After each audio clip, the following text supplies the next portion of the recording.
Kolkata TV ডিজিটালে আপনাদের সকলকে স্বাগত। আপনাদের সঙ্গে রয়েছি আমি অঙ্কুর। দুদফায় বিহার বিধানসভার নির্বাচনী প্রক্রিয়া শেষ হয়েছে। 6 এবং 11 তারিখ দুদফায় নির্বাচন হয়েছিল।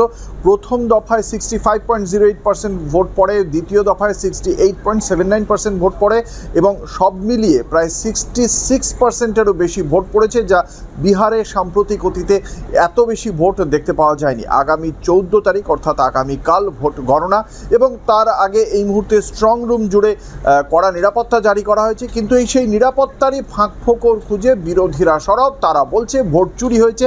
যে ভোট চুরির দাবি বিরোধীরা এর আগেও আমরা দেখেছি বারংবার করেছে।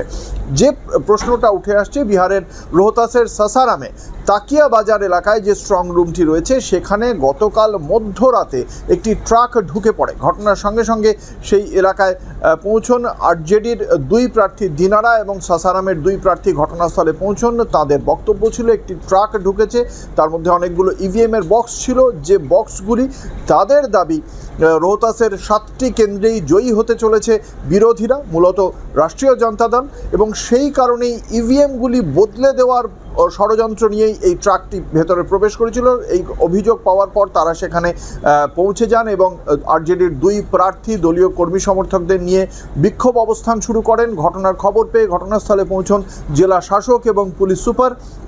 তারা অবশ্য ভেতরে ঢুকে ওই ট্রাকটির প্রত্যেক ভালো করে পরীক্ষা করে দেখার পর তারা জানান যে এই যে ট্রাক, তার মধ্যে যে বক্সগুলি ছিল প্রত্যেকটি ফাঁকা ছিল এবং এই ধরনের ক্ষেত্রে স্ট্রংরুমের নিরাপত্তায় কোনো রকম আপোষ করা হয়নি বলেই দাবি করেন তারা।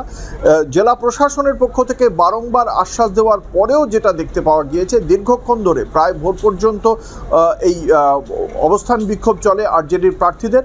তাদের বক্তব্য যে এখনও পর্যন্ত স্ট্রংরুমে যেখানে এই নিরাপত্তা থাকার কথা, সেখানে মধ্যরাতে একটি ট্রাককে কেন প্রবেশ করতে দেওয়া হলো তা নিয়ে প্রশ্ন তোলেন তারা।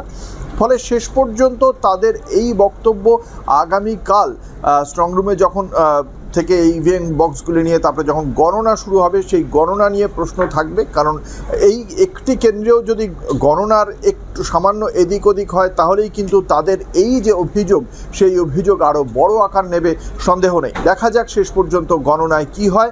243 আসনের বিহার বিধানসভা নির্বাচনে বিপুল ভোট আসলে বর্তমান সরকার নীতিশ কুমারের সরকারকে রেখে দেওয়ার জন্য নাকি তাকে পাল্টে দেওয়ার জন্য, তা বোঝা যাবে 14 তারিখেই।